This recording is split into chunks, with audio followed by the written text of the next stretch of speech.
আচ্ছা, তোমাদের এই কনিক্স বলো অথবা কি বলো, অথবা ফার্স্ট ইয়ারের সরলরেখার বৃত্ত বলো, সবগুলোকে একসাথে কি বলা হয়? সঞ্চারপথের সমীকরণ বলা হয়। তো তোমাদের এমসিকিউ তে সঞ্চারপথের সমীকরণ বের করার জন্য একটা না একটা এমসিকিউ থাকবে, ঠিক আছে? সেটা ফার্স্ট পার্টও থাকবে, সেকেন্ড পার্টও থাকবে, আর ভর্তি পরীক্ষা একটা অবশ্যই থাকবে। যেমন আমাদের মোট ইন্টারের কোর্সে তোমার মোট সঞ্চারপথ হচ্ছে কয়টা? 5টা। বলো, নরমালি হচ্ছে 5টা। একটা হচ্ছে ফার্স্ট হচ্ছে সরলরেখা, তারপর কি প্রথমটা হচ্ছে কি সরলরেখা, এরপরে ছিল বলো বৃত্ত, আর কনিক্সটা আমরা কি কি পড়ছি বলো? পরাবৃত্ত পড়ছি, তারপর কি বৃত্ত পড়ছি? উপবৃত্ত পড়ছি, পরাবৃত্ত, উপবৃত্ত, আরেকটা বললাম কি আমরা অধিবৃত্ত, ঠিক আছে?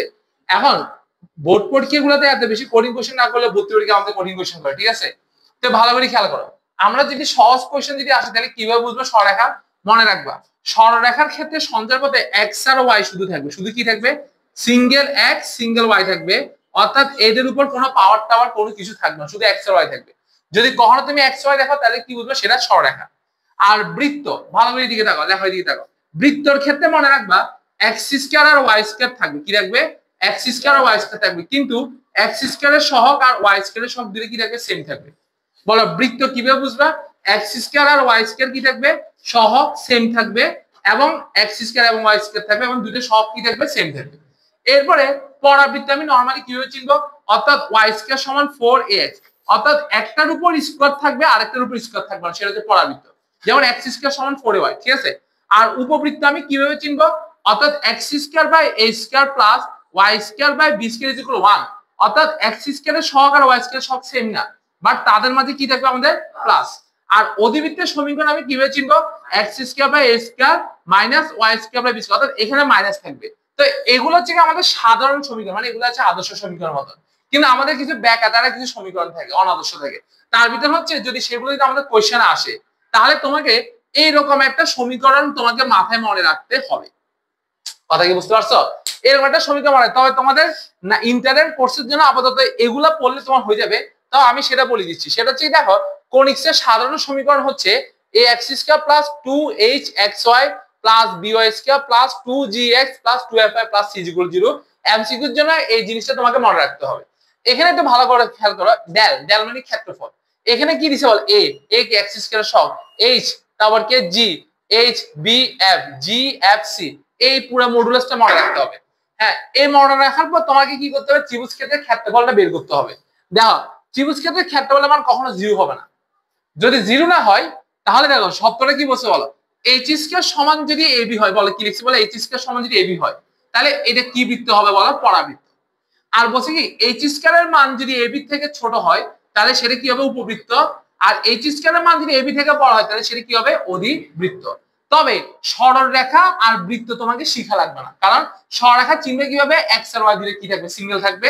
আর বৃত্ত চিহ্ন কিভাবে? এক্স স্কয়ার ওয়াই স্কয়ার থাকবে, কিন্তু তাদের সব কি থাকবে? সমান থাকবে। এবারে আরেকটা জিনিস বলি, যদি তোমার একান্ত যদি এটাও যদি মনে না থাকে তাও এটা মুখস্থ করার দরকার নেই। শুধু কি মনে রাখবা জানো? দেখো এক্স স্কয়ারের সহগকে বলো দেখি এ, আর ওয়াই স্কয়ারের সহগকে বলো বি, এটা। আর এক্স ওয়াই সহগ কি বলো দেখি? এইচ। এটা মনে রাখবা। কি বলছি বলো?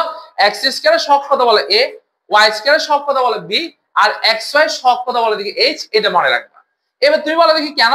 দেখো এইচ স্কয়ারের মান যদি এবি এর সমান হয়, কিচ্ছু পড়া লাগবে না, জাস্ট কি লিখবা? এইচ স্কয়ারের মান যদি কার হয়? এবি এর সমান হয়।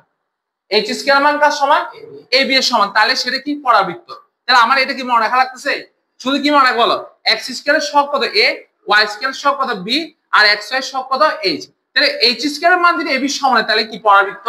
এইচ স্কয়ারের সহগ যদি এবি থেকে ছোট হয় তাহলে কি বল? উপবৃত্ত। আর এইচ স্কয়ারের মান যদি এবি থেকে বড় হয় তাহলে কি বলবো? অধিবৃত্ত। তাহলে আমরা এটা মনে রাখা দরকার আছে?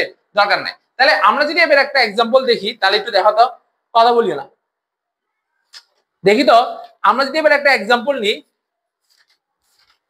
যেমন যেমন যেমন দেখো एग्जांपल হচ্ছে, দেখো এদিকে খেয়াল করো, তোমাকে এবার एग्जांपल দিছি কি রকম দেখো, আমরা একটু মুছি।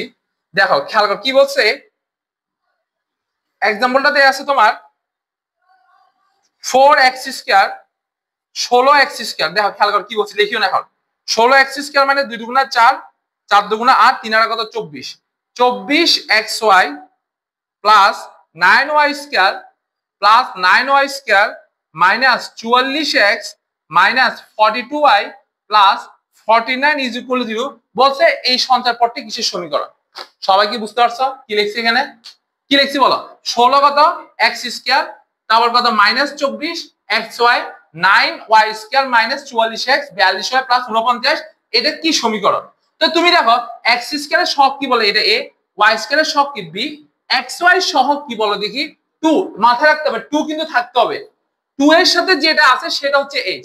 বলো 24 কে বাংলা কত? 2 × 12, 12, কিন্তু তার আগে কি থাকতে হবে? মাইনাস, কারণ এখানে প্লাস মাইনাস। তাহলে বলো এইচ এর মান কত বলো দেখি? -12। এইচ এর মান কত? -12। এ এর মান কত বলো দেখি? 16। বি এর মান কত বলো দেখি? 9। এবার এইচ স্কয়ার, এইচ কে যদি তুমি স্কয়ার করো -12 স্কয়ার সমান কত? 144। আর 16 আর 9 গুণ করলে কত? 16 × 9 গুণ করলে কত? 6 9 কত? 54, 4 হাতের হলো কত? 5 না? 56 9 আর কত? 144। তাহলে দেখো তো এইচ স্কয়ারের মান আর এবি গুণফলের মান কি সমান নাকি সমান না? সমান। তাহলে এটা হচ্ছে কি বৃত্ত? পরাবৃত্ত। তার মানে এটা হচ্ছে কি আমাদের কি বৃত্ত? পরাবৃত্ত। এটা আমি পরাবৃত্ত থেকে নিছি। কথা কি বুঝতে পারছো? কি আসবে? পারা যাবে জিনিসটা? পারা যাবে। এটা হচ্ছে এমসিকিউ তে মানে শুধু জাস্ট এই তিনটা মনে রাখবে। এইচ স্কয়ার সমান এবি, এইচ স্কয়ার মান এবি থেকে ছোট, এইচ স্কয়ার মান এবি থেকে বড়। আর সরলরেখার বৃত্তের ক্ষেত্রে কোনো কিছু মনে রাখার কি দরকার নাই। দেখো বুঝছি। যাও যাও নামাজ পড়ো।